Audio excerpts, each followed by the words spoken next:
Salut tout le monde, j'espère que vous allez bien. Je vous retrouve cette semaine pour ma foire aux questions que j'avais lancée en fait sous ma vidéo vlog d'accouchement, puis également via une photo en fait sur les réseaux sociaux. Donc si vous entendez des petits gazouillis, c'est Liam, il est juste là dans son transat, il n'est pas encore endormi, j'ai espoir qu'il fasse une petite sieste. Et en fait un bébé ça fait beaucoup de bruit, donc voilà, veuillez l'excuser d'avance si il nous dérange un petit peu. Et voilà, donc c'est parti, je vais répondre à toutes vos questions. Donc la première question est: ai-je préparé mon accouchement type massage du périnée, tisane de feuilles de framboisier, etc. etc.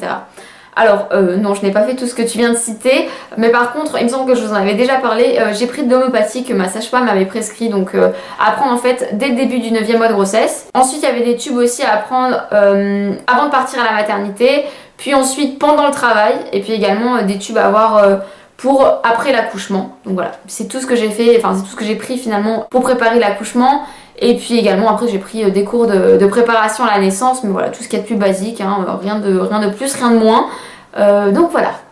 Ensuite, à quoi pourrais-je comparer mes douleurs pendant le travail? C'est pas forcément comparable parce que c'est tellement violent en fait, un accouchement dans tous les sens du terme, c'est hyper éprouvant physiquement, qu'à la base je voulais vous dire ah bah les contractions ça commence à faire un petit peu comme des douleurs de règles, voilà c'est ce que je disais quand j'avais des contractions durant mon 9e mois de grossesse, et finalement quand vous y êtes vraiment en plein travail, c'est vous en pouvez plus quoi, vous en pouvez plus, vous avez tellement mal que c'est mal, la douleur ça, elle devient partout en fait, elle est partout la douleur, elle est tellement diffuse, elle est tellement présente que vous pouvez pas vraiment déterminer si c'est un endroit que vous avez mal ou quoi que ce soit. C'est abstrait en fait la douleur ça fait mal, et puis la douleur on a je pense chacun des degrés de douleur différents, et puis c'est propre à chacun la douleur, hein. Chacun gère sa douleur, hein. Il y a quelqu'un qui va dire bon ben l'accouchement ça fait pas mal, et puis il y en a qui vont dire c'était horrible. Bon généralement on dit toutes que c'est horrible, hein, mais vous pouvez même pas la définir la douleur. C'est voilà, c'est pas trop, je peux pas vraiment répondre à ta question en fait. Ai-je ressenti des douleurs dans le ventre, les reins? Alors oui, ça je vois un peu, je pense que tu veux me dire, il y a des femmes on dit qu'elles ont des contractions dans les reins et d'autres dans le ventre, etc. Alors comment te dire? Alors moi je sais pas si c'est parce que j'ai pas eu de péridurale.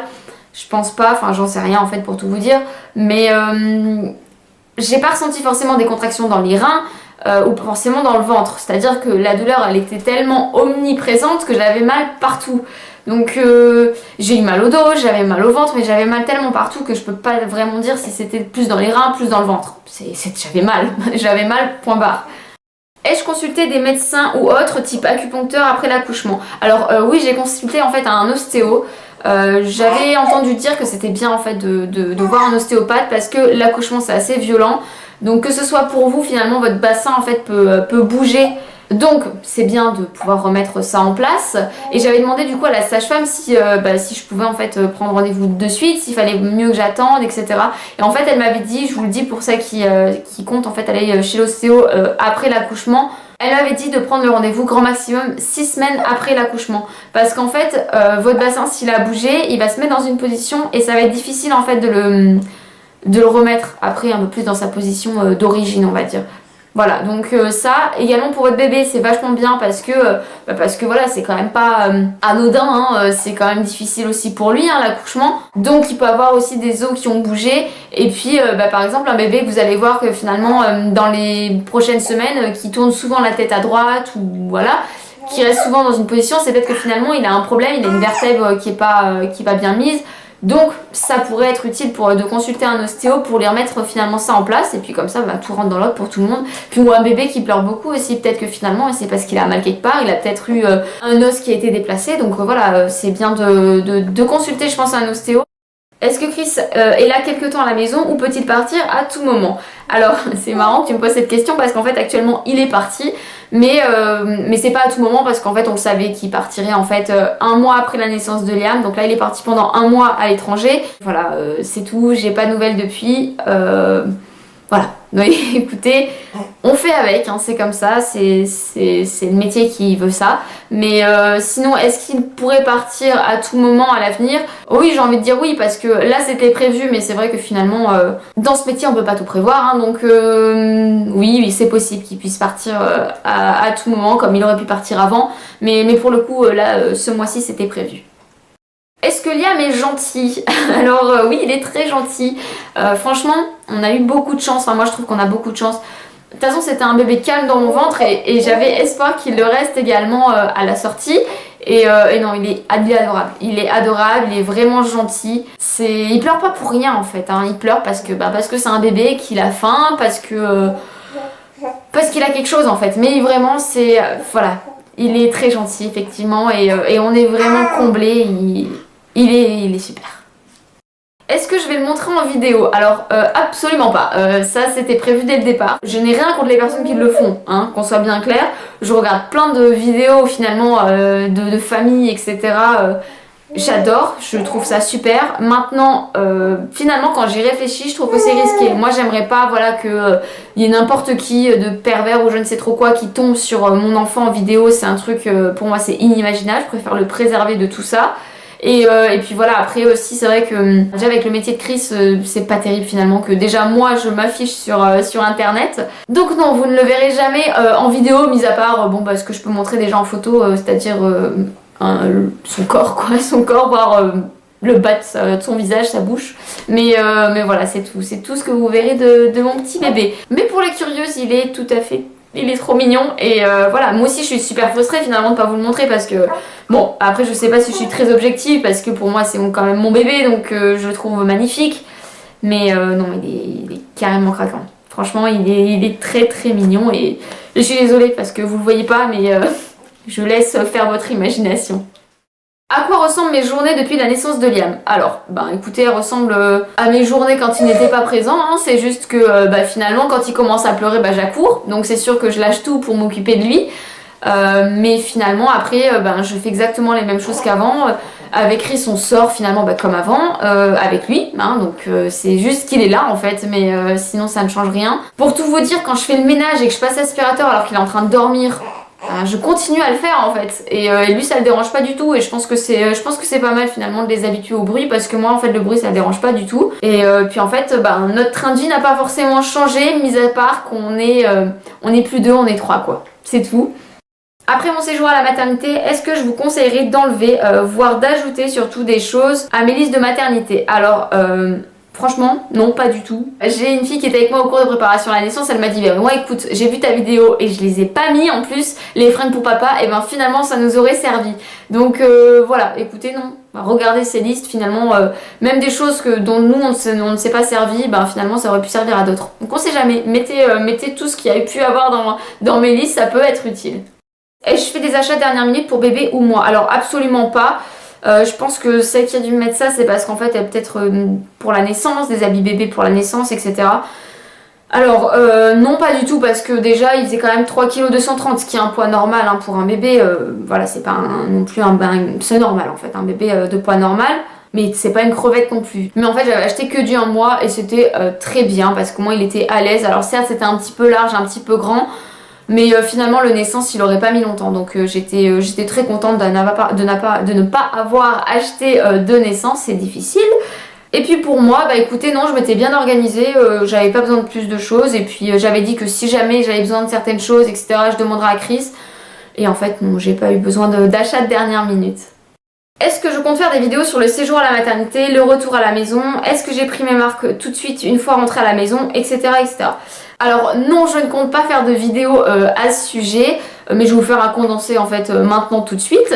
Alors le séjour à la maternité, ça s'est super bien passé. Je pars du principe que déjà j'avais rien à faire, c'est-à-dire que on m'a porté mon repas. Finalement, quand j'avais une question, j'appuyais sur un bouton, il y avait une puéricultrice qui arrivait. Donc voilà, c'était super agréable. Finalement, j'étais assistée pour tout. Donc non, ça s'est très très bien passé mon séjour à la maternité. C'est à ce moment-là où vous apprenez finalement à faire toutes les petites choses pour le bébé, alors à lui donner le bain, etc. Donc moi j'ai adoré mon séjour à la maternité.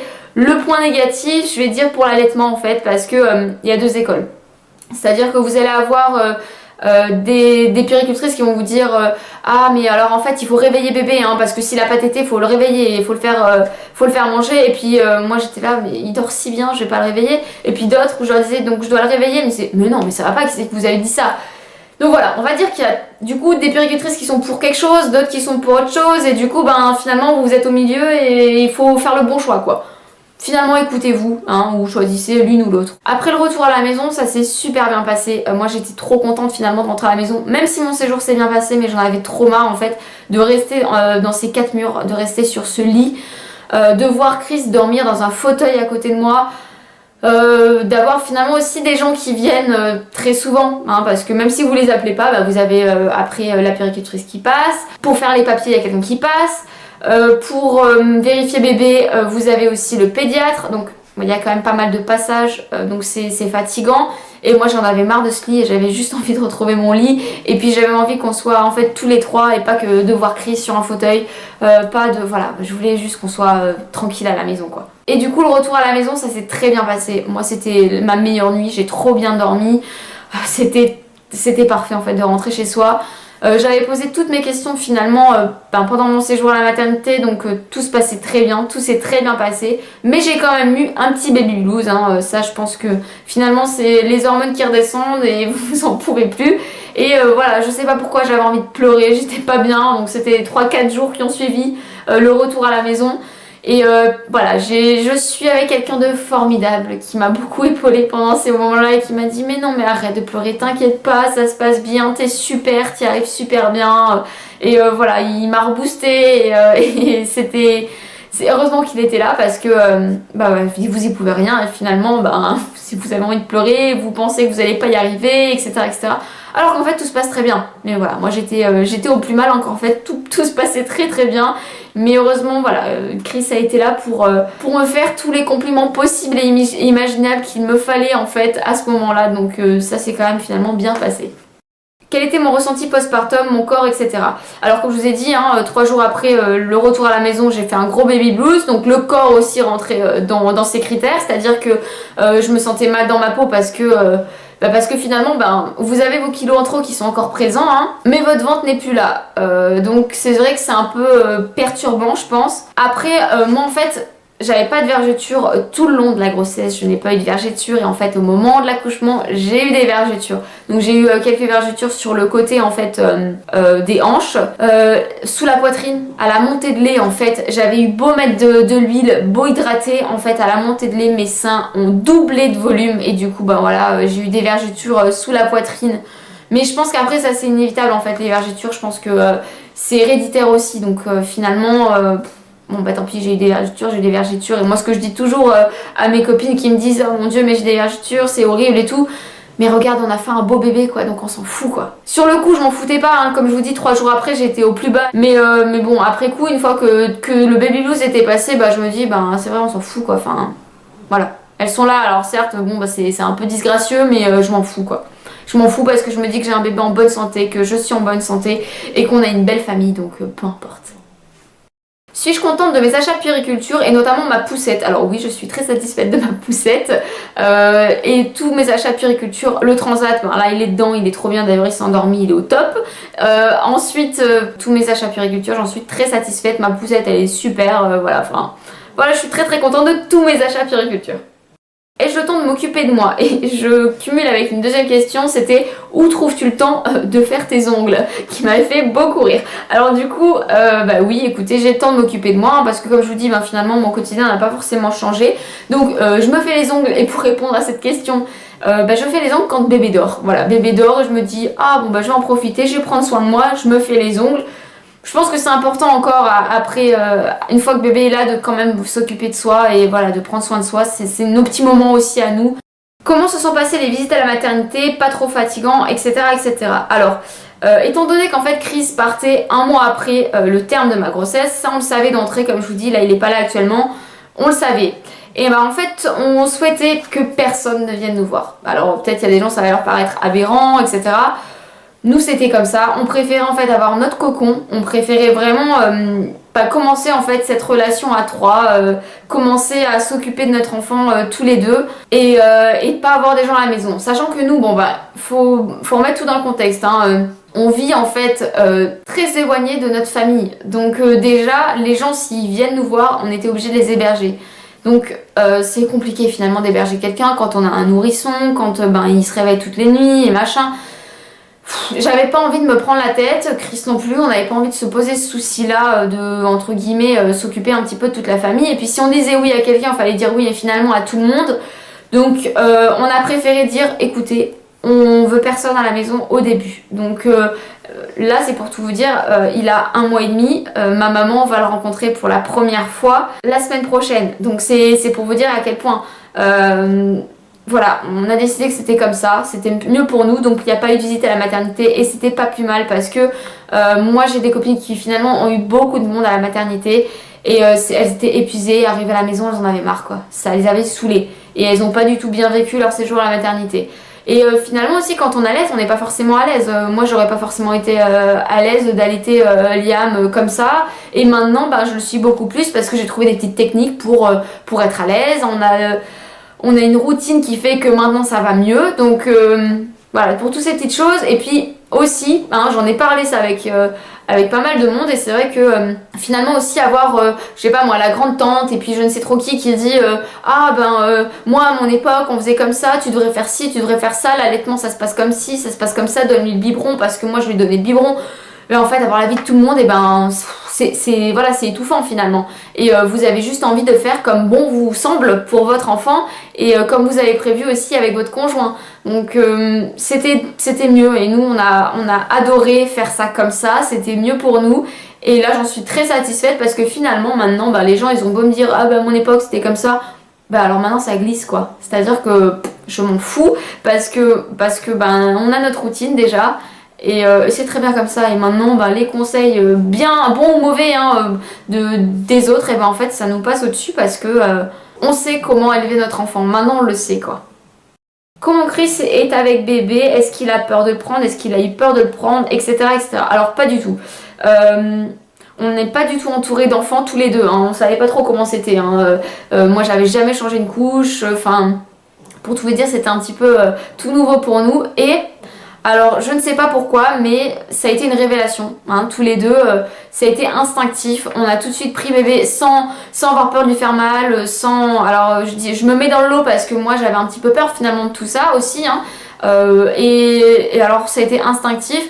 Faut savoir que moi déjà les premiers jours à la maternité j'étais vraiment fatiguée parce que j'ai perdu beaucoup de sang, donc du coup je me levais et pendant 5 minutes je faisais un malaise quoi.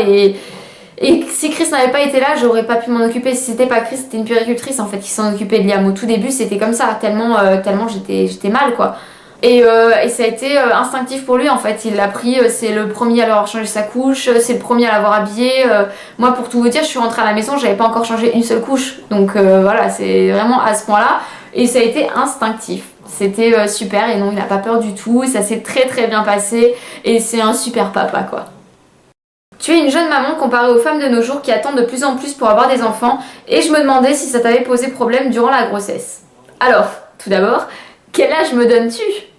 Ça me fait rire parce que je suis pas si jeune que ça, mais sur YouTube, je sais pas du tout quel âge vous me donnez, mais peut-être que je fais plus jeune que mon âge, mais je vais quand même avoir 27 ans, qu'on se le dise, donc je suis pas si jeune je pense pour avoir un enfant. Mais alors je me souviens qu'au début de ma grossesse, quand j'ai annoncé ma grossesse sur YouTube, alors je sais plus si c'était dans mes favoris ou alors quand j'ai fait mon vlog de grossesse, premier trimestre, mais j'ai eu des commentaires sous les vidéos, mais je me suis fait incendier. J'ai eu des commentaires, mais c'est irresponsable de faire un enfant à ton âge. J'ai eu des commentaires, vraiment aberrants, quoi, des trucs, mais franchement, mais mêlez-vous de ce qui vous regarde, j'ai envie de dire. Chacun fait sa vie. Moi, que tu fasses un enfant à 18 ans si t'en as envie, ou que t'en fasses un à 35 si t'as envie, mais chacun fait sa vie, quoi. Laissez vivre les gens, quoi. Voilà, je dis pas du tout ça pour celle qui m'a posé la question, parce que c'est super bienveillant sa question. Mais voilà, donc moi écoute, ça ne m'a pas posé de problème étant donné que j'ai 26 ans, donc je me sens pas forcément super jeune, je me sens pas forcément non plus super vieille, mais je pense que c'est un bon âge pour avoir un enfant, donc ça m'a pas posé de problème parce qu'en fait, tout le monde s'en foutait un petit peu de mon âge. Comme je n'ai pas eu de péridurale, est-ce que j'ai senti bébé descendre dans le bassin ou encore sa tête passer? Alors absolument pas. Ma sage-femme m'avait dit, il y a un moment vous allez sentir le bébé descendre dans votre bassin et il va pas falloir le retenir. J'attends toujours ce moment. Je l'ai pas senti, alors est-ce que c'est parce que la douleur était trop présente encore une fois? Peut-être, je sais pas, mais je l'ai pas senti vraiment descendre. Je sentais que j'avais envie de pousser parce que bah, il était là, il arrivait. Je sentais que j'avais juste envie de pousser, mais j'ai pas senti non son corps, sa tête passer. Et puis finalement, même quand sa tête est passée aussi, pas forcément dans le bassin, mais quand j'ai dû vraiment sortir le bébé, je l'ai pas senti non plus parce que j'avais mal et que j'avais mal partout finalement et que mes contractions elles étaient là et que j'ai donné tout ce qui me restait finalement en force pour sortir mon bébé. Donc non, j'ai pas senti vraiment mon bébé passer. J'avais mal, mais j'ai pas vraiment senti mon bébé passer quoi.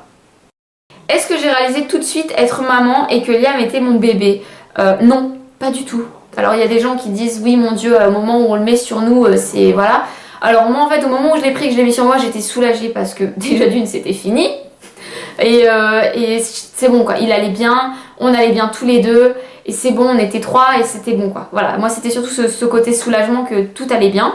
Après, je l'ai regardé vite fait, mais en fait j'étais tellement dans les vapes et j'étais tellement épuisée que je l'ai pas réalisé tout de suite quoi. Et c'est après que j'ai réalisé ça. C'est quand je l'ai pris dans mes bras, pas tout de suite, hein, mais vraiment quelques jours après finalement. Alors j'ai réalisé que j'avais un bébé, etc. Mais le fait d'être vraiment maman, je l'ai réalisé, on va dire, quelques jours après. Quand là il m'a regardé, il m'a fixé. Et bah j'ai fondu quoi, j'ai fondu et je me suis dit mais oui je suis sa maman quoi, il le sait, il me regarde comme ça avec ses petits yeux, c'est qu'il sait que je suis sa maman quoi. Et là j'ai réalisé que voilà, que c'était mon bébé et voilà, c'est à ce moment-là, c'était plein d'émotions mais pas sur le coup en fait, pas sur le coup, c'est bizarre, j'ai peut-être un petit temps de réaction, j'en sais rien mais pas sur le moment. Comment je me sens en tant que maman actuellement? Fatiguée, hein, fatiguée avec l'allaitement, je suis très fatiguée, il tètre très souvent et voilà, c'est très fatigant mais sinon je suis comblée, et puis voilà comme je vous dis, je me répète mais comme je vous dis c'est un bébé adorable et j'aurais pas espéré mieux et voilà on est super heureux et je suis contente en fait parce que je me dis on forme une famille et on est beaux tous les trois en fait donc voilà je suis comblée. Est-ce qu'on compte avec Chris garder nos moments à deux? Alors pour tout te dire je me suis pas encore posé la question parce que ben, il a qu'un mois et demi et que je pense que c'est encore trop à chaud et qu'en plus Chris est parti donc du coup là je me dis pas je pense pas avoir des moments à deux mais oui je pense que c'est important effectivement d'avoir des moments à deux. Après rien n'empêche finalement d'établir une relation à trois hein. Je pense que voilà, avec Chris on s'empêche pas de faire les choses donc je pense que dans pas très longtemps on va se faire un petit resto. Il sera là mais on va se faire un petit resto. Mais il va pas forcément être très dérangeant parce qu'il est calme en fait donc finalement il est pas trop dérangeant. Après quand il sera un peu plus grand, un peu plus éveillé, là j'en aurais peut-être plus le besoin donc oui mais je pense que c'est important finalement d'avoir de garder en fait ce truc là et de se retrouver de temps en temps tous les deux parce que bah, finalement vous êtes un couple avant d'être parents quoi. Est-ce qu'on compte avoir un deuxième enfant? Alors à chaud là comme ça, j'ai accouché il y a un mois et demi, je suis fatiguée avec l'allaitement, j'ai envie de dire là tout de suite non. Hein, mais pourquoi pas, j'ai pas été traumatisée de mon accouchement, je trouve que finalement on se débrouille bien, donc j'attends de voir hein, pour les prochains mois, les prochaines années, mais non je serais pas contre l'idée finalement. Enfin je dis finalement parce que je m'étais pas projetée déjà avoir un enfant, enfin je sais pas déjà c'était pas quelque chose que j'avais prévu d'avoir une grande famille, d'avoir une famille tout court. Moi j'étais bien dans mon couple et je me projetais pas forcément d'avoir des enfants mais oui pourquoi pas avoir un deuxième enfant. Ensuite quelle était la plus grosse difficulté qu'on ait connue depuis nos débuts en tant que parents? Je vais dire le départ de Chris. Là actuellement c'est pas facile pour nous parce que bah, déjà d'une pour Liam il m'aidait déjà beaucoup et c'est qu'un mois mais finalement il le voit pas. C'est pas simple donc bah, j'envoie des photos mais finalement là en ce moment il les voit pas donc je les envoie et je me dis que quand il pourra les voir, il les verra, mais pour l'instant il les voit pas, on peut pas communiquer, donc c'est hyper frustrant. Si je commence à avoir un petit peu le moral qui baisse, ben on va pas s'en sortir. Hein. Donc faut pas y penser. Mais je pense que voilà, ce qui a été le plus compliqué, ça a été le départ de Chris déjà, le départ et puis son absence, là, qui nous manque. On a hâte qu'il rentre déjà, on a super hâte qu'il rentre. Et pour finir, est-ce que je compte faire une vidéo sur mon expérience de l'allaitement? Alors, en toute honnêteté, j'aurais jamais imaginé faire une vidéo sur le sujet, mais j'ai envie de vous dire pourquoi pas, parce que j'ai eu énormément de questions là-dessus. Donc pourquoi pas vous partager mon expérience et puis les conseils que je pourrais avoir. Maintenant, n'hésitez pas à me poser vos questions directement dans les commentaires sous cette vidéo. Et puis je vous mettrai également une photo sur les réseaux sociaux qui sera du coup dédiée à toutes vos questions sur l'allaitement. Parce que vous êtes nombreuses à avoir beaucoup de questions. Donc voilà, n'hésitez pas à me poser vos questions et on reviendra sur le sujet parce que sinon ça va être beaucoup trop long. Donc voilà pour ma FAQ, je pense que cette vidéo était très longue, je vais essayer de raccourcir ça au maximum mais voilà, je parle trop en fait, je donne trop de détails, enfin, je suis trop une bavarde, c'est un truc de fou hein. Enfin bref, quoi qu'il en soit, j'espère que cette vidéo vous aura plu, je vous fais à toutes de très gros bisous et puis je vous dis à la prochaine. Ciao.